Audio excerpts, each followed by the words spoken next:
Anyone can sell electronics. At Electronics Expo, they do more than sell products. They design, install, and support complete technology solutions. From home theaters and whole home audio to lighting, shades, automation, networking, security cameras, and premium entertainment systems. For over 22 years, they've helped thousands of homeowners experience technology at its very best. See the difference for yourself. Visit their Wayne or Paramus stores in New Jersey or shop now at electronicsexpo.com.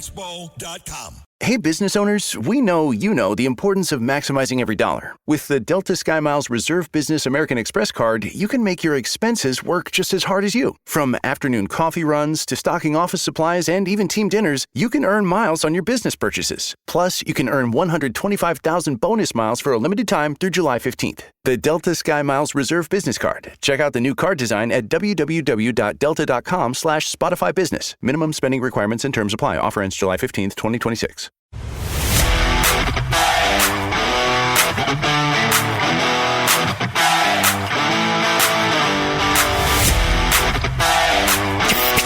He's at war with woke. Joe Concha thinks liberals are a joke. Joe Concha. This is the Joe Concha Show, weekday edition, sponsored by the Tunnel to Towers Foundation. Here's Joe Concha.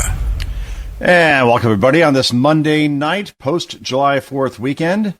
Well, apparently the big story is President Trump actually petitioning to make sure that America's best player is on the field for the U.S. soccer team during their game that's going on right now against Belgium. Okay, so the U.S. president wants to make sure that a red card that never should have been called is rescinded so their best player gets on the field. That seems like a pretty normal thing to do, working the refs, so to speak. Well, sure enough, this is causing big-time controversy because, well, why should the American president care about his own U.S. soccer team during a World Cup that is played literally in his own country? Again, liberals have lost their mind on this, but again, they swing at every bad pitch. Anyway, here is the president talking about how he petitioned the red card and why he needed to do it. And cut number 13, go. You know, it's one thing to penalize somebody for the game, but how do you penalize them for a game that hasn't been played yet? It's very unfair. You can't do that. So, yes, I asked for a review by FIFA. I spoke to a man who's highly respected, and by the way, whose level of respect has gone up tenfold. And he was good before this started, but, you know, he really pushed it in this country. I'm the one that got them to do it. It was not Biden. Biden was asleep. That's true. So again, let's say if Biden or Obama did the same thing as far as FIFA, as far as saying, okay, guys, this red card, and again, for those who don't follow soccer, if you get a red card, you're thrown out of the game for some sort of egregious foul that could lead to injury. And you're also suspended for the following game as well, during a World Cup, where there aren't many games for your team. So it's a very, it's the most harsh penalty you could possibly think of. And sure enough, this is exactly what happened with our best player. So sure enough, here we go. Trump then therefore contacts FIFA and says, hey, guys, look at the video. Look at what happened. If you watch the video, this is barely a foul. This is a feather on the cheek, basically, kind of foul. Two guys ran into each other at the same time. And at best, you called a yellow card. What's that? That's where, okay, the other team gets a free kick, but you're not thrown out of the game. If you want to say that that happened here, fine. The bottom line is that the player that was so-called fouled on Bosnia when this happened didn't even have to go to a hospital, is walking around just fine, doesn't even have an injury. So what are we talking about? And that's what Trump did in terms of his argument to FIFA, who runs the World Cup. Again, I can't believe we're talking about the World Cup this much, but that's how big it is now at this point. Anyway, this has now become a political issue in this country where it's blue versus red, conservative versus liberal, MAGA versus, I guess, the socialists. And here's Sonny Hostin on The View of course, talking about how America must be corrupt because we argued this red card against our best player. Therefore, we're a corrupt system that's taking advantage of a corrupt system in FIFA. I don't even know how to, unpack this, but here we go. Cut 15. A player got a red card, and which means you're supposed to be suspended for the next game. And Trump made a call to FIFA and said, "Can he still play?" And the FIFA said, "Sure, we're going to abandon all of our rules for a World Cup and let him play." And then now Europeans, because I was in Spain at the time, Europeans are saying things like, "I can't believe America is so corrupt." I'm like, have you met the Trump administration? Have you met where we are right now? Well, so the Trump administration is corrupt, and therefore they forced a corrupt FIFA organization to rescind a red card that never, ever should have happened. This is the country we deal in at this point as far as media. Anyway, Dave Portnoy had some thoughts on this as far as if you object to Trump arguing on behalf of the country that he is the president of. Again, he is doing this for the betterment of his country in terms of a tournament that is happening in his country. If you have a problem with this, then, well, maybe you shouldn't live here. Cut number 12, go. I'm going to need some fact checking from fact check people. But I've seen a lot of talk that this has been done before in the World Cup. Like Ronaldo had his suspension pushed off, a bunch of things. So it's not the first time this has ever happened. It was the right call. And this is united a nation. I'll also say, and I know, T-Bob, you're not a Trump guy, and I don't know people's politics. If you are against this and you're a United States citizen, deported. I want you out of the country. If you have a problem with this guy playing because you're letting politics get in the way and you don't like Trump place a phone call and you think this is wrong, deported. I want you on the first bus, plane, train. See ya. Go live somewhere else. This is about winning soccer. Thank you, Dave Portnoy, who, by the way, announced that he may run for mayor of New York City in 3.5 years, which that would be delicious to watch a Portnoy and Donnie type of debate. That would be interesting. Anyway, this is funny. Actually, this is not funny. It's hilarious. It's Chuck Todd. All right? Sleepy Chuck Todd, as Trump once labeled him. The guy who took the seat of Tim Russert. Now, if you've listened to this show before, I have been a strong advocate forever of the Tim Russert brand of journalism, which says that all you got to do, if you're the moderator of a show like Meet the Press, the longest running show in television history, if somebody sits down with you, and regardless, they're Republican, they're Democrat, and they made a statement saying they support this, but then because of the political winds that shift, they say, actually, I support the opposite.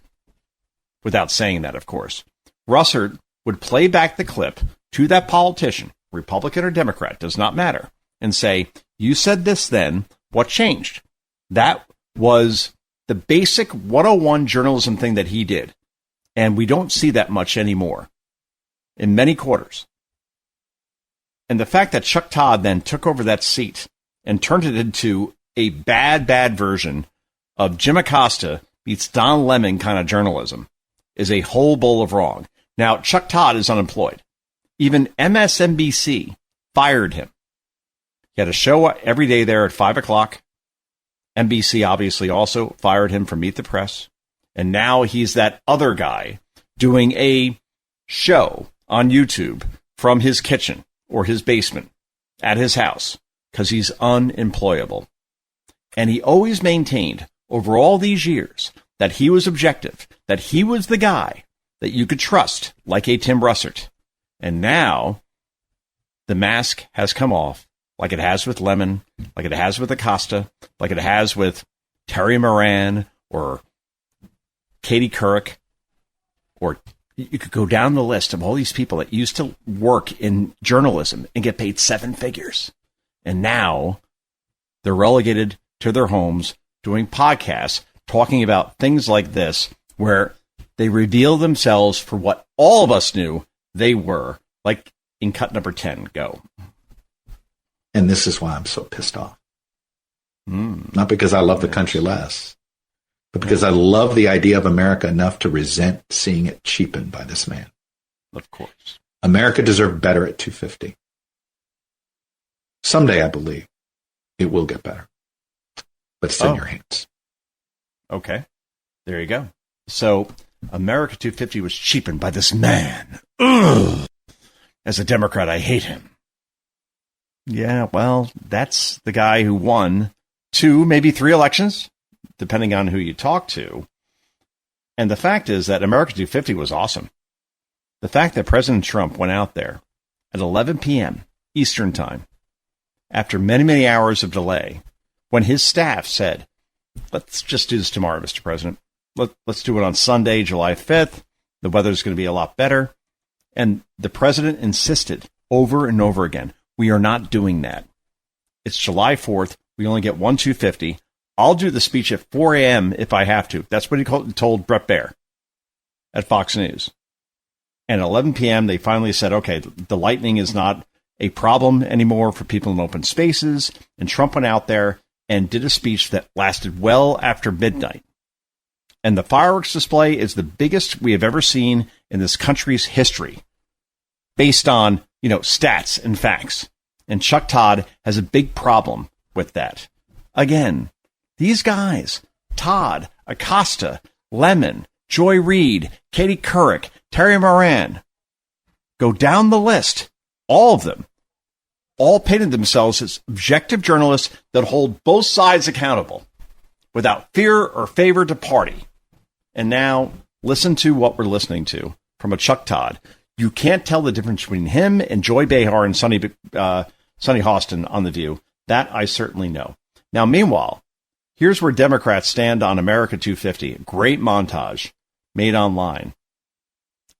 And either you love the country or you hate it. I think that the midterms may come down to that. You either love this country and its history, which is imperfect. If you want to go back 250, 300 years as far as slavery, as far as other things, fine.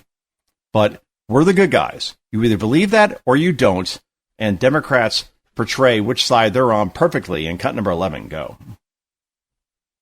Black Americans really created democracy in this country. Right. That's exactly right. How they literally made something from nothing. This 4th of July, I say celebrate a black woman that you know, because whether it's an invention that she made or whether it's the very democracy that still hangs by a thread right now, there is a black woman to thank. Somalis have always seen themselves as a fabric of this nation. That immigrants from all over the world, Somalia, India, wherever they're from, Latin America, Africa, that immigrants have built this country. You cannot talk about any achievement that the city of Boston has had in safety, jobs, and economic development, in education, without talking about the Somali community. Oh. Okay, well, there we are. As far as where Democrats stand, as opposed to where Republicans, more importantly, President Trump, MAGA, J.D. Vance, Marco Rubio, this cabinet stands. Before we go to break, I love this. LeBron James, who is currently looking for another team to play for. And I have a feeling it won't be the Celtics because he feels that Boston is racist. All right, this is a city I would never play in. The punchline on the other end of this clip is something that is to behold like you've never held something before in your life. And cut number 17, go. I mean, Boston. Boston, yeah. Why do you hate Boston? Because they racist as That's why. They will say anything, and it's fine. I mean, my wife. I mean, she's been dealing with it my whole life. I don't mind it. Like, I hear it. Like, if I hear somebody like close by, I check them real quick. I move on to the game. Whatever the they're gonna say whatever the they want to say. They might throw something on you. I mean, I got a beer thrown on me leaving the game. Now, here is the best part of that clip from 2022. LeBron James talking about Boston being profoundly racist. LeBron James has a part ownership in which Major League Baseball team? Anyone want to guess out there? Oh, right. The Boston Red Sox. Game, set, match. This profound, what do I want to say here? Phony. I'm being generous. Owns part of the Boston Red Sox and thinks Boston is so racist. He has to go on a podcast like that and talk about how Boston fans are so racist. So he feels so strongly in his principles that he decided that, I think I'll buy a part of the racist city's baseball team and the Boston Red Sox. Are you kidding me? Oh, man. Michael Jordan is the greatest basketball player of all time. Not only that, he's the greatest ambassador of any sport of all time, unlike this idiot, LeBron James, who's now looking for another team. And I swear to God, if I hear even one rumor that he's coming to the Knicks, right, to replace, I don't know, Robinson, who went to the Celtics, that racist team, black guy, oops. Again, if you're a Knicks fan, you have to disown this team. Just like I did with the Yankees when they signed Wade Boggs, who I hated in 1996, and he came to the team anyway. And then I got to see, all these Mets, David Cohn, and then Jose Canseco, Randy Johnson, all these players. I'm like, I can't like this team anymore. They're signing every single player that I've always hated. So LeBron James, if he comes to the Knicks, then all right, Knicks fans, have fun with that. Take your 42-year-old who apparently hates Boston for being racist, only to buy a part ownership in the Red Sox. You got to love that. Anyway, this is Joe Concha. This is Joe Concha at Night. Back with so much more in just a moment. This is the Joe Concha Show, weekday edition. Joe Concha. Sponsored by the Tunnel to Towers Foundation.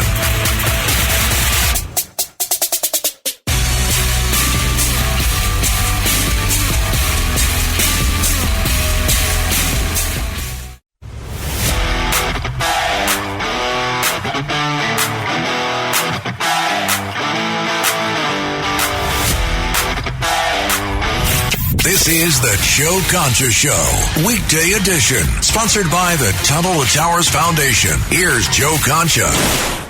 All right, everybody, let's continue with our big story of the night. Of course, the U.S. taking on Belgium right now. But, again, President Trump makes a call to FIFA.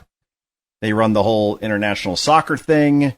And he said, we have to rescind this red card, which means a suspension for Folalu Balogun, if I pronounce that correctly, to let him play tonight against Belgium in the U.S. soccer team, at least on the men's side, biggest game in history. Here's FIFA apologizing for that red card for Balogun. And cut number 2, go. I'm stupid. You're smart. I was wrong. You were right. Yes. You're the best. I'm the worst.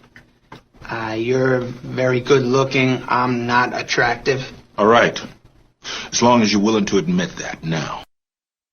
There you go. So that's how FIFA apologized to President Trump as far as getting Balogun back on the pitch, as they say in soccer. I've learned all these different terms since my kids have been playing. Anyway, we have so much more of the Joe Concha Show on WABC here in New York and on stations around the country, around the world. Please stick around. We're back with so much more in just a moment.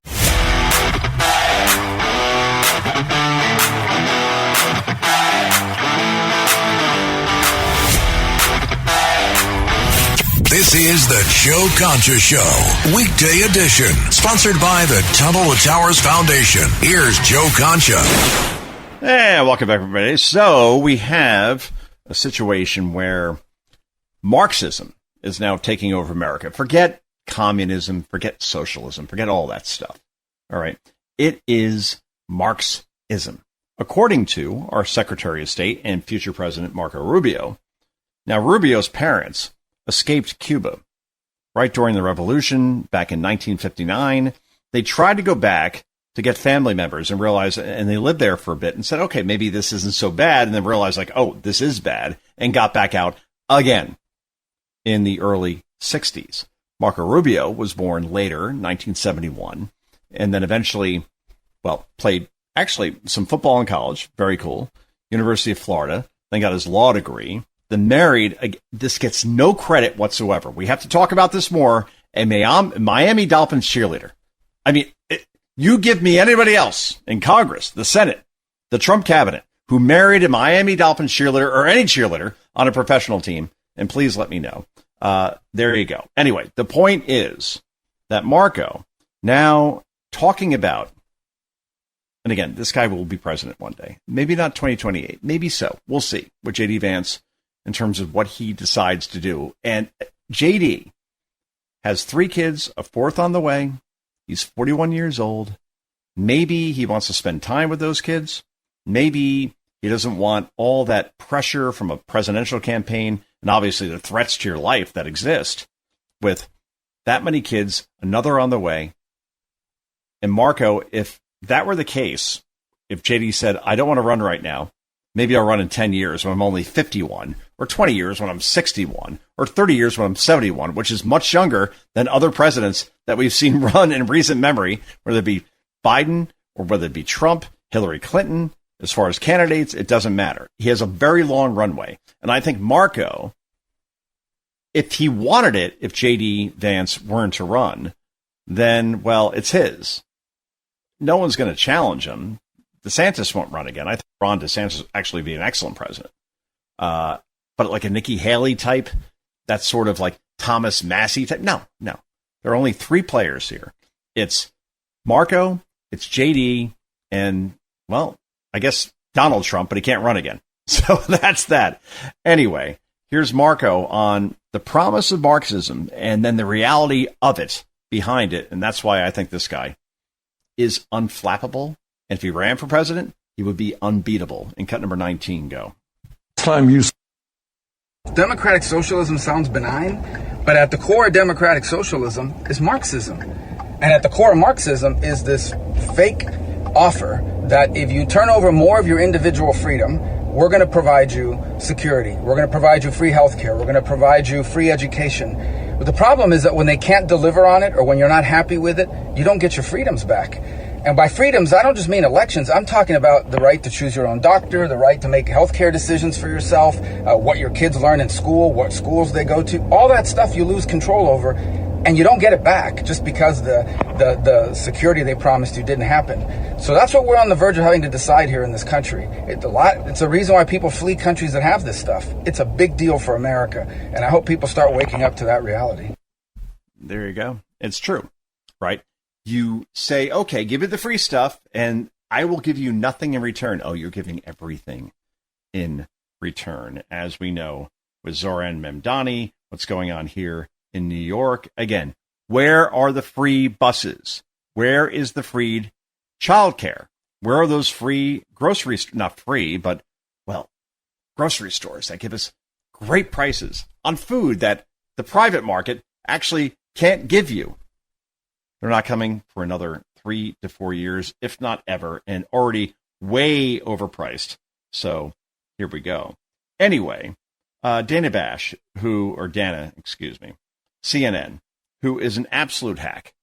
I can't understand how some people think that this person is objective when she was married to a guy who is a profound Democrat operative. And by the way, she works for CNN, so, all bets are off the minute that's in your title.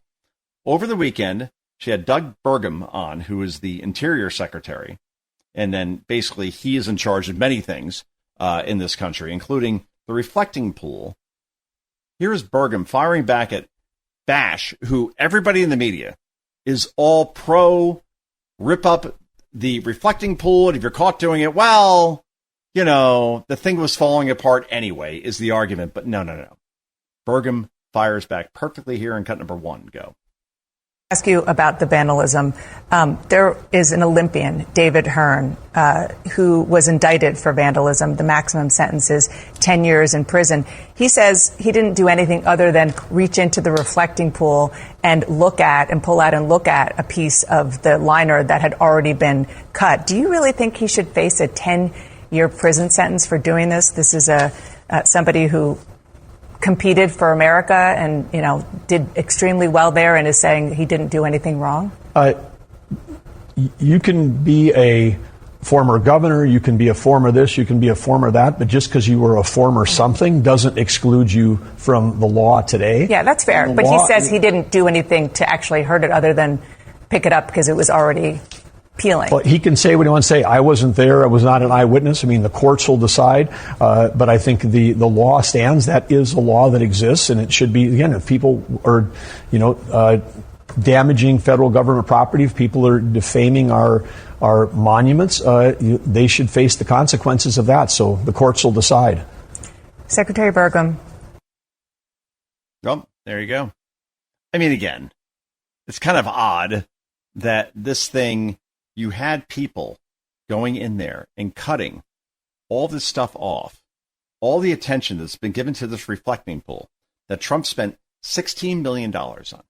Meanwhile, Obama spent more than $34 million on fixing the same reflecting pool and did not have any success. But because Trump's doing it, therefore, we had people come out of the woodwork and vandalize it. We've had people arrested.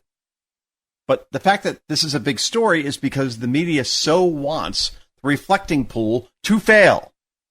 And that simply has not happened. If you look at pictures of it now, it's as blue as the Caribbean. We'll put it that way. Even though I was at the Jersey Shore this weekend for July 4th, and I got to say, that ocean has never looked better. I'm not saying like Trump is responsible for that, but for whatever reason, it was really, really awesome so my son and I go in. It was on Saturday, and the water is like 66 degrees. Meanwhile, it's like 90 out. So you're hot, but then when you go to cool yourself off, it's pretty cold, right? 66, especially we got a pool back here in Jersey. That pool's around 80 because, well, probably warmer, 80, 83, because the sun's been hitting it with all this hot air. So once you go from that to 66, it's tough. We get out later, and I run into a friend of mine down there. He's like, oh, did you hear about the shark sighting? I'm like, the shark what? And 2 blocks from where we were at the beach, about 2 hours after we left, there was a major, like, great white shark sighting. They pulled everybody out of the water, just like in Jaws, which also happened, fictionally, July 4th, up at Cape Cod, right? And the mayor's like, we can't shut this beach down. Well, apparently in LBI, they didn't get that memo from 1975, I believe, that Spielberg movie came out, Jaws. But needless to say, like, you never think when you're in the ocean at the Jersey Shore that a shark could be swimming nearby, like a big one. And sure enough, there was one not far from the beach, and my son and I were swimming in there. We're on our boogie boards. But still, I mean, do I go back in again? Do I just stay by a pool at this point? That freaked me out, I absolutely have to say. Meanwhile, President Trump is thinking about his next Supreme Court nominee. Let's say somebody retires. We don't know. I don't know why this came up in the Oval Office today. But Trump, if given the choice, would choose one Senator Ted Cruz to the High Court. And he believes that Cruz would receive not 51, not 60, but 100 votes if nominated to the Supreme Court. And here's why. And number 14 go. In fact, somebody said, would you ever appoint him to the United States Supreme Court? Because he's a brilliant lawyer, Ted. They said, well, he's the only one I can think of that's going to get 100 votes. All Republicans will vote for him. All Democrats will vote for him because they want to get him the hell out of the Senate. No, if I was having a hard time with getting the votes, I would appoint Ted Cruz. I get 100%, a guarantee. Oh my! Well, it's probably true. I think Cruz would be awesome. I don't see where that opportunity is going to come. There was a report by NPR saying that Sam Alito, had actually retired. This was last week. Like all caps, headline, the whole thing. And not the case. Not at all. They had to retract. But I don't see that happening anytime soon with any conservative judges because some are so young. John Roberts, relatively young, not conservative, by the way. Amy Coney Barrett, just nominated 5 years ago. She's going to be there for a while, as will Alito, as will Gorsuch. So, again, I don't think anything happens, but if it does, Ted Cruz, at least if it happens during the Trump presidency, absolutely will get that nod. Meanwhile, the Joe Biden illegal immigration scheme now being exposed. Fox News, Sandra Smith, here she is talking about how these immigrants illegally here were then put on planes and then strategically taken to airports that aren't as busy so no one would notice this happening in this country where, again, this was a coup.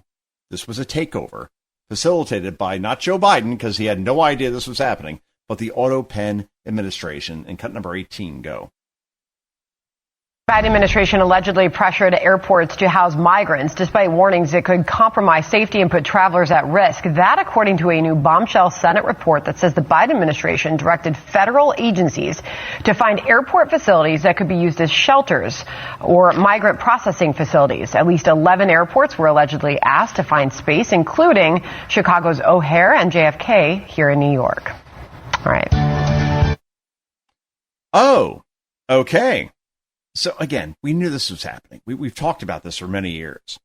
But when we look back years from now, decades from now, 2021 to 2025 will be the darkest, sorriest, most corrupt time we have ever seen because we had a president who did not know where he was, and therefore we had activists, unelected people, faceless people that we have never seen before and may never see again running the country.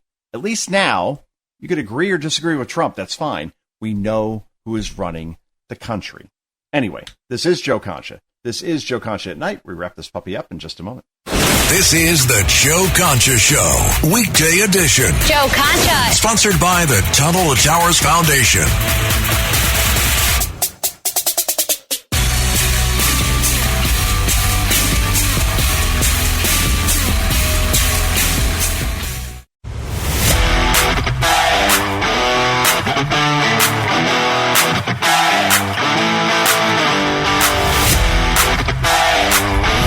This is the Joe Concha Show, weekday edition, sponsored by the Tunnel to Towers Foundation. Here's Joe Concha. And welcome back, everybody. So, I love this clip, by the way. We talked about LeBron James earlier, talking about how Boston is racist, and they made up all these things that never happened, right? As far as like, wow, these T-shirts came about saying F LBJ, LBJ being LeBron James, and his middle name, or I'm sorry, LeBron, LB, and J, James, which never happened. And even the Boston Celtics front office had to say, like, we never made up T-shirts like that, even though LeBron said, I think probably it was sold in the team shop. All this nonsense from this phony is unbelievable. Now you contrast that with Michael Jordan, who is my favorite athlete of all time. All respect to Don Mattingly, of course. Sorry, Don. Donnie Baseball down in Philadelphia right now doing a great job as their manager. They were going south in a hurry, and Donnie came in, unlike his stint with the Marlins, where he doesn't have a big payroll, doesn't have a lot to work with, still made them competitive. But now with the Philadelphia Phillies, they are on a roll lately with number 23 at the helm. Anyway, another 23, Michael Jordan. He had this clause in his contract. I've never heard of this clause before this interview that just popped up recently. This is MJ with Mike Tirico, ESPN, talking about how he had this clause in his contract, and he doesn't think that any NBA players have this current clause. You're going to hear what the clause is right now in cut number 21. Go. My love of the game within my contract, which, I'm pretty sure most contracts now, I'm actually positive now, don't have that clause within the contract. Where you had a clause in your contract. Love of the game contract, right, that if I was driving with you down the street and I see a basketball game on the side of the road, I can go play in that basketball game. And if I get hurt, my contract is still guaranteed. I love the game so much that I would never let someone take the opportunity for me to play the game away from me. As opposed to now where you don't have it, players probably don't play. Now, they get individual attention with their trainer. Sure. Ready to go out and shoot 100 shots or 1,000 shots. I found that it was, to my benefit was go play basketball, man. That's what you did. Boom. And there are many players in the NBA. I had no idea about this. If they want to play outside of either working out with their trainer or team practice, or obviously games, exhibition games, so on. They cannot do that under their current contract because they're afraid that if you're Jalen Brunson, for example, not to pick on Jalen in any way, shape, or form, the guy has a great work ethic, but if he were to like just go out and play in a pickup game somewhere, that is not allowed under his contract. And Jordan made sure that if I want to play somewhere, anytime, anywhere, again, if you're on that court, like, I got to guard who? That guy? I find that amazing that he made sure that was in his contract because he has a love of the game, and basketball players are built that way. I want to play anywhere, anytime. Anybody who is willing to guard me, even if you're Michael Jordan, that was allowed in the contract, where now they're so afraid that somebody could get hurt in some freak accident, as if these guys don't know how to take care of themselves, even in a pickup game. I just found that to be awesome. Sorry. And that's a different time that we are talking about. Meanwhile, go back to Sunny Hostin. Oh, quite a show she had today. I'm sorry I play these clips because I think we're all dumber for having heard them. But here she is talking about how she went into a community recently that has lots of American flags. And she feels threatened by it because the American flag now, in her mind, stands for white supremacy. So if you were where I was, whether it be here in northern New Jersey or southern New Jersey, again, I'm in a blue state, okay? And the fact that if a lot of American flags are around, isn't that a great thing? Aren't we celebrating 250, July 4th? And in general, even if it isn't July 4th or 250, if you have a lot of American flags around, you're proud of your country. You're proud of what we stand for. You're proud to live in the most awesome country of all time. Well, Sunny Hostin believes that if you go into a community with a lot of American flags, well, it really stands for this. Cut number 9, go, 9. When I walk into a community and I see American flags all over the community, and I suddenly feel unsafe because there is a section of this country that has co-opted the American flag, and they equate being an American or an American flag with white supremacy, and that should never be the symbol of white supremacy, but they have. Are you kidding me? Like, really? Like, that's what we got to hear? If there are a lot of American flags somewhere, then it's like KKK land? ABC News employs this person to give these opinions to the tune of 7 figures. And even when she said that, The View claps very passionately sometimes, and sometimes they're kind of like, they clapped very hesitantly. We'll put it there. It was very hesitant. Anyway, before we go, one of my favorite clips ever during this whole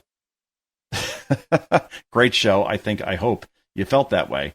Jasmine Crockett on July 4th in America, talking about how we owe everything to these people, not to the founding fathers, not to our incredible and brave soldiers during World War I, World War II, Vietnam, Iraq War, you name it. No. The credit goes here. And some should, don't get me wrong, but oh boy, this is a whole bowl of delusion. In cut number 4, go. This 4th of July, I say celebrate a black woman that you know, because whether it's an invention that she made or whether it's the very democracy that still hangs by a thread right now, there is a black woman to thank for her contributions. When it comes to answering the question of what America owes black women, the answer is everything. When we think about the sacrifices that black women have made from the moment that we were stolen from our homelands and transported into this country, they are owed a debt of gratitude, believe me. Owed everything. Jasmine Crockett will be retired, thankfully, and let's see, 1, 2, 3, 4, 5, 6, 7 months, and then she'll be a co-host on The View. That is for certain. Anyway, this hour went by too fast. We're back tomorrow night, 9 p.m. Eastern Time, here on WABC and on stations around the country, around the world. Until then, I got 2 words for you. Bye-bye.